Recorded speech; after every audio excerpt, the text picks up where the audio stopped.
I have a quick question, Stuart, because I wasn't there last night. What date is the retreat? I'd like to know. Well, Rudi's Samadhi is on the 21st, which I think is a Friday or a Thursday. So it would be the weekend after that. 23rd, 4th, or 22nd, 23rd. Okay. Thank you. You're welcome. For those of you who don't know about these retreats, I used to do them like literally monthly somewhere in the world. And they're very powerful weekends in which we do 3 classes a day, and each class consists of a meditation, hands-on healing, talk, question and answers. And by the end of the weekend, these retreats are extremely transformative, very powerful. They go deep. They require, really a depth of surrender and inner work. And it really is amazing to see how it transforms people. And I used to do them 1, sometimes even 2 a month in traveling until I finally had to quit the traveling. It just became too much. But I would like to do maybe 2 a year, one on Rudi Samadhi, another one in August for my birthday. And, people want to attend, they're very welcome. I'd like to get a group of names, hopefully at least 20 people. And then I'll give the names to Jennifer and she'll contact you all and talk about all the particulars involved. Does anyone have a question they would like to ask?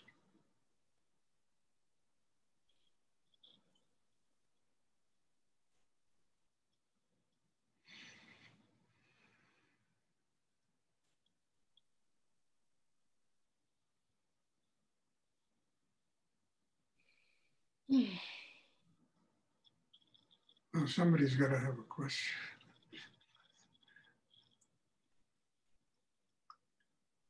I have a question. Stuart, you were talking about Denton before, and you said that Rudi said 3 weeks, but it ended up being 9 years. Yeah, true.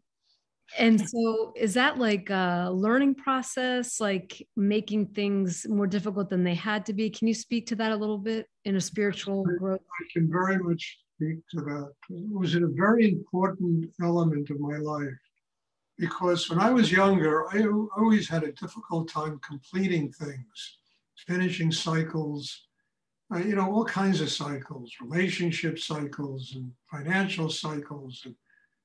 And Rudi, it's an interesting story, okay? Rudi and Swami Muktananda and a whole coterie of people, including myself, went to Dallas. We stayed at the Dallas Hilton. And, it was a week of satsangs and, spiritual practice and all that. But in the midst of all that, a group of young people came and met Rudi, and they got very entranced with Rudi's work. Rudi and I went up to Denton, to look at what their situation. They had a restaurant there called the Cosmic Kitchen, and they lived in this house on Locust Street. And, and they were very deeply interested in Rudi's meditation practice. And, when I got back to New York, Rudi maintained contact with them. And one day, this is interesting because Rudi had told me about a month before, after we got back from Texas, he no longer wants me teaching his meditation or something like that. About a month, 2 months anyway. And it was also a major,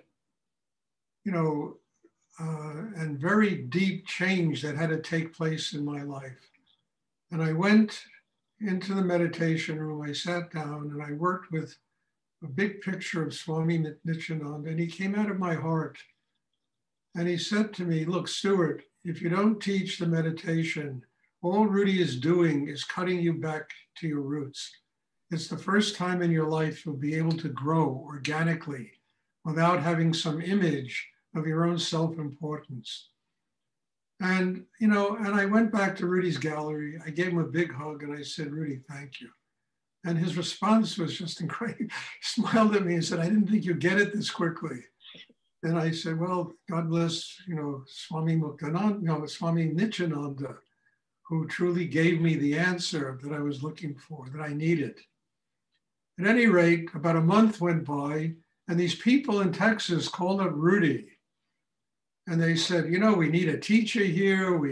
You know, it's very chaotic. Everything is going crazy here. We need somebody to teach classes to do. So Rudi looks at me. I'm sitting there and working with him and doing a meditation. And he said, Stuart, I want you to go to Texas. So I said to him, Rudi, what am I supposed to do there? So he really got upset at me. And he said, what do you mean? I said, Rudi, you told me I'm not a teacher. So he said, he smiled and he said, I want you to go there and teach. He said, you're really learning, you know? So it changed my life. You know, it really enabled me to go in a healthy, organic way. And he said, I want you to go there for 3 weeks. And I said, 3 weeks is fine. I never had any intention or plans or even wanting to live in a place like Denton, Texas. You know, I mean, I lived in Paris, I lived in Rome, I lived in, you know, Berlin, I lived in a lot of very sophisticated, London in my life, Greece, you know, Marrakesh, I mean, on and on and on, you know? And he sent me to Denton, Texas. And I said, okay, I got there. And the first thing I discovered that these kids were the biggest drug dealers in Texas. I mean, they were selling marijuana, I mean, piles of it they had. And I told them, look, I said, I'm not going to stay here. One of the only rules of Rudi's meditation is no drugs. And I said, I'm not going to stay here. I'm going to tell Rudi about this and you'll never see him again. I said, you got to flush all these drugs down the toilet and we got to move on from this. About 3/4 of the people got up and left. And I was left with about 4 or 5 people who did flush the drugs down the toilet. And we started a meditation center there. And then people started coming. Bob Singh came, Bob Baker came, you know, he's called Silver Rod today. And people started coming and growing, and we started developing a situation. Now, Rudi told me, you're there for 3 weeks. About 2 months later, he came down to Denton to visit and to teach. And I said to him, I said, we're driving in a car in the countryside. I said, Rudi, this has been a hell of a 3 weeks. And he looked at me and he said, you're on your 4th day. And what he told me is that time is irrelevant. You're here to fulfill a cycle of growth. You're here to learn whatever you have to learn and grow and develop your spiritual life and your commitment to God and doing spiritual work. And 3 weeks, it's like, you know, the earth was created in 7 days, you know, 3 weeks. And it took me literally 9 years to complete that cycle. After we built the house, we had bakeries and candy business, restaurants, and it was unbelievable what we had going on there. I realized that you know, there's nothing else I can do here. There's nothing else I can do here. And it was a huge situation that would have grown into something much bigger even, you know? And I announced to everybody, I have to go back to New York. And I did it on the advice of a very great Rinpoche who I met in India, Kala Rinpoche. And, you know, I mean, also, I won't go into this story, but I've told it a lot. It's a classic story that you might read in a Tibetan text, you know? And at the end, I asked him if I should move back to New York. And he said, you have to move back to New York. If you go back to New York, your teachings will be known all over the world. And he didn't even know what I taught, but he saw the way I was sitting there and working. And I think Bob Baker was with me. He was working and he knew we were doing something special. He said, your teachings will be known all over the world. And 3 or 4 months later, I went back to New York. Or a while later, whenever it was, I went back to New York. And it was exactly what happened. Within 3 years, I was teaching in all over Europe and South America, you know, Greece and Zurich and Paris and Berlin it was unbelievable what was going on in my life. Kathmandu, we had an ashram, you know. Chris was running an ashram in Kathmandu. She was doing an extraordinary job there of teaching Hindus and Buddhists and Westerners. And I mean, it just grew beyond all comprehension. My belief that anything could grow like that. But it was that 9 years that made it possible. It was completing the cycle that made it possible for that to happen.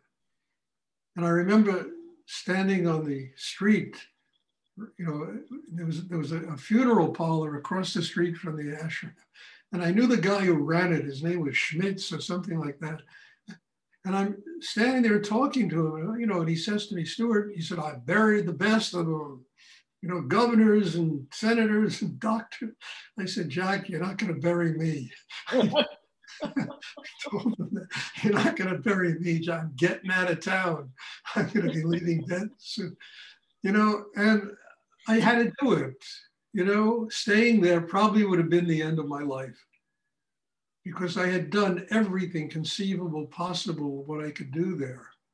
And I needed a bigger situation. And the 9 years, the 3 weeks were fulfilled. But it took 9 years to fulfill those 3 weeks. And without the 9 years, I could have never done what I was doing when I moved back to New York. I mean, I felt like Shiva with 8 arms juggling. I mean, it was unbelievable what was going on. And I was like Shiva with 6 arms. In Denton, I had so many things going on, you know, and it took the wherewithal to commit to finishing the cycle that enabled the whole thing. It enabled that house to be built, an extraordinary house in Denton. You know, it enabled all of it to take place. So what I'm saying is cycles come. We too easily ignore them, run away from them. You know, something happens, we get upset, we get irritated. You know, you know, you gotta take it deep inside and learn, what am I learning here? What is this doing to really affect my life in a deep way? How will I ultimately come out of this? You know, if I truly go to the end and finish up the cycle. So that's really what happened, you know, and the 3 weeks was actually 9 years. And when Rudi was down there, I was on my 4th day. Well, the other 3 days, you know, took 8.5 years, you know, to finish. But I am grateful in my heart that I finished them, because without having done that, I couldn't be sitting here and doing what I'm doing now with all of you.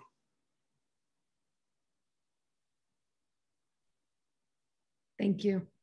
Thank you.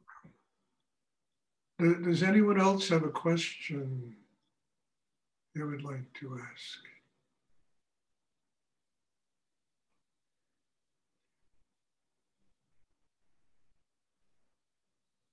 And that story with Kala Rinpoche is one of the great stories of my life. I mean, if you want, you know, it's in some of my books, you can read about it. It's an incredible story of what happened with that very, very kind of saintly man, extraordinary Tibetan Rinpoche teacher.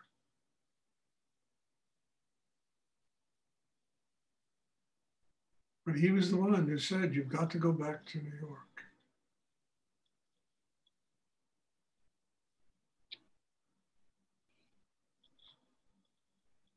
Does anyone else have a question they would like to ask?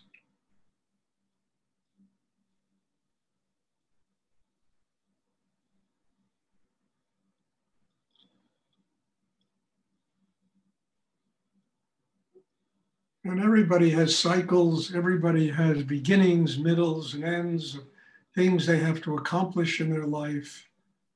And completing cycles is really an important thing. And knowing when they're finished. Understand? I mean, I remember somebody was getting a divorce and was going through hell, and I told her, God created marriage, God created divorce. You know, the beginnings and ends. You have to know when things are finished. You have to know when things are blossoming and growing. And that's with everything. It's with business, it's with money, it's with, otherwise we wind up torturing ourselves, doing things and trying to finish things, that sometimes can't even be finished or are finished. And we keep beating a dead horse.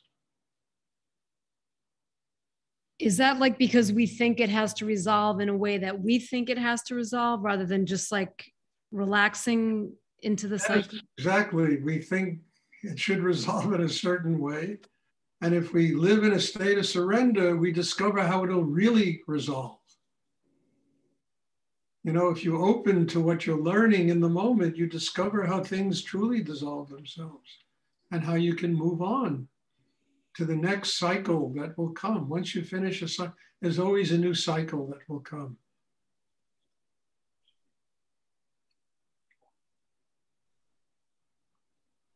With me, it's always been not what I want. You understand? I learned how to surrender that. I'm having my ass kicked by Rudi. It was what I need. What I need to grow and get closer to my enlightenment. What I need to do. And what I need to do is always almost diametrically opposed to what I wanted to do. And I learned how to surrender this I want thing when I lived in Rudi's house. Because I honestly had no choice in the matter. And it became, Stuart, what do you need? I need to get the teachings of Rudi.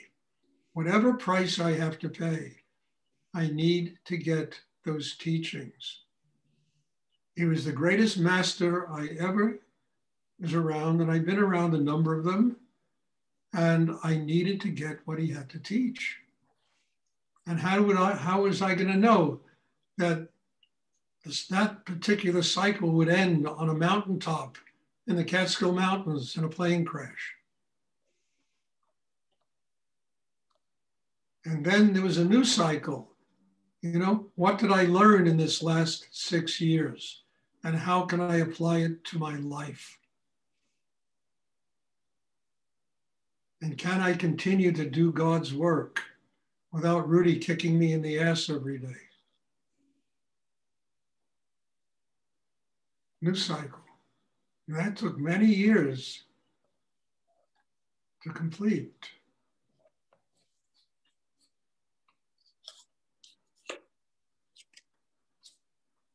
So it's not what you want. Honestly, it's really what you need. And you have to be in touch with that need. And then when you need something, you're willing to do whatever it takes to get it. And that happened with Rudi. I mean, I remember walking, I had no place, I talked about this a lot. Okay, I'll repeat it again. I had no place to sleep in his house. There were 20 people living on a floor that I used to live on by myself, And I complained to him, and he pointed a weed in the crack of a New York City sidewalk. And he said, that weed has more courage than you, has more guts than you. And instead of being, getting angry at that, I looked at that weed and I said, he's right. I mean, the guts, the courage to live your life in a crack in a New York City sidewalk. And I'm complaining. He said, you're not there. Why are you there? You're there to get my teachings.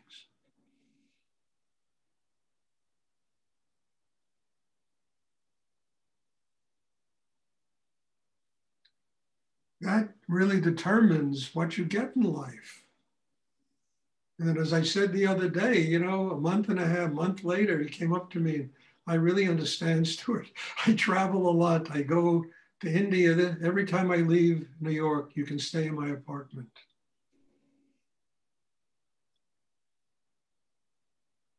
So things change, but you have to be so in touch with need and never confuse it with what you want, because what you want leads to the grave. What you need leads to spiritual enlightenment.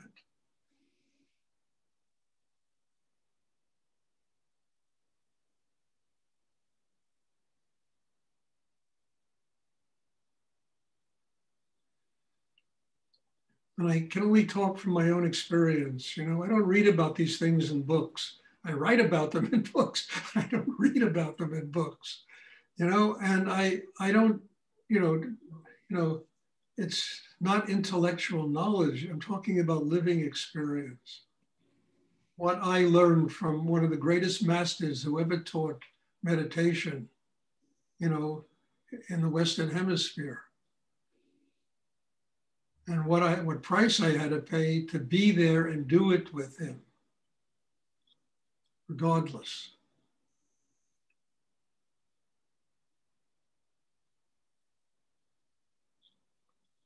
Now that's not for everybody, but it certainly was for Stuart when he was a young man, and it's for Stuart today.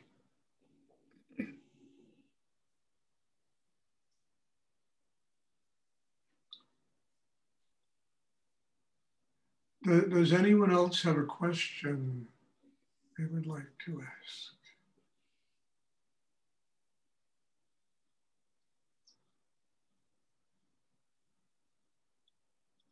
And what we need and what we want is like a battle of dragons in the cosmos. It really is.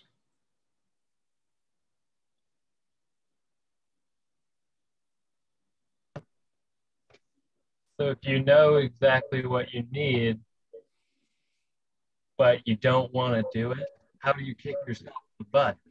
Well, you find out what you need, because what you need is deep inside you, and you open to that hunger in yourself to have a spiritual life. And if you tap that hunger inside, you will discover, you will do what you need to get there.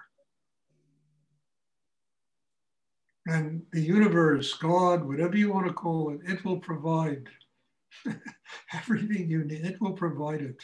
I promise you this, once you tap that need. And it's deep inside every human being. I want to get my enlightenment. What do I have to do to get there? What do I need to do to get there? I mean, look at the story of, with Milarepa, and it's a great Tibetan Buddhist saint, who was a magician, a black magician. I think he was even a murderer and a robber. And he finally said, I got to stop this, and I need training, how to do it. And he went to Marpa, who was a great Mahasiddha who lived in some mountain. And Marpa, he said to Marpa, I would like to study with you. What do you want me to do? Marpa said, build me a house. Right there. So Milarepa worked and built Marpa a house for Marpa and his wife to live in. And when he finished it, Marpa said to Milarepa, look, I want you to tear down the house and build me another one over there. And Milarepa wound up building 13 houses for Marpa. 13 houses. That level of surrender, that level of doing what he needed to do instead of what he wanted, it made him the great poet saint of Tibet. Every time you see an image of Milarepa, he's sitting there with his hand on his ear, listening to the cosmos. He needed to do it because he knew while doing it, he was getting these extraordinary teachings from Marpa. And as long as he did it, he would get, until Marpa was finished with it, he would get those teachings. Not everybody is Milarepa. Very few Milarepas. But I'm saying we all have things like that in our own way.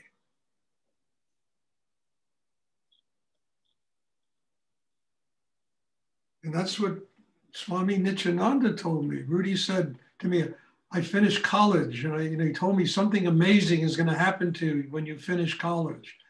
And I graduated, and I went to him, I said, what's going to happen? He said, go get a master's degree.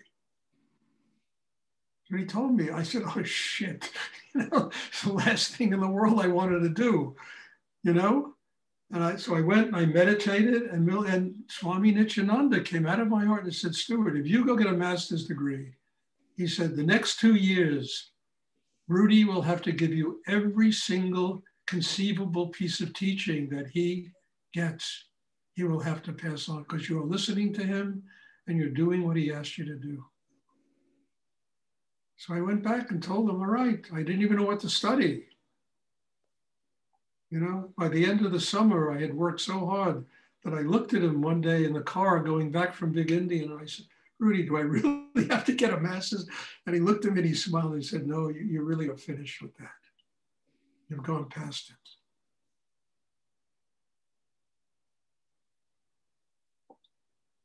But I would have done it. And for 2 years, I would have been getting the most extraordinary teachings from Rudi. I got them anyway, you know? But by not doing what I wanted to do, but doing what I need to do to grow.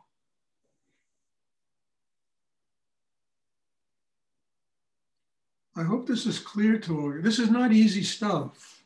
And it goes against almost everything we're taught from the earliest ages, you know?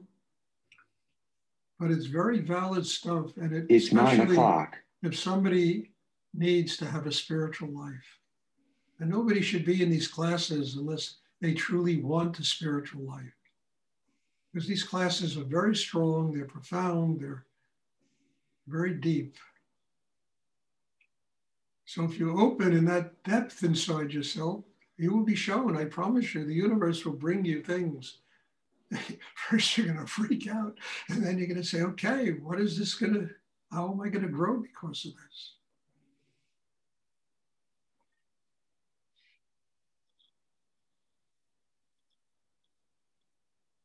Does anyone else have a question? I hope this is clear. I mean, as I say, it's difficult stuff. It's difficult stuff to digest. But it's stuff that I learned from direct experience from my teacher, Rudi. And without having learned this stuff, I couldn't have been alive or survived till today. And all the stuff that I've been through in my life, God bless. Airplane crashes and God only knows what else, you know?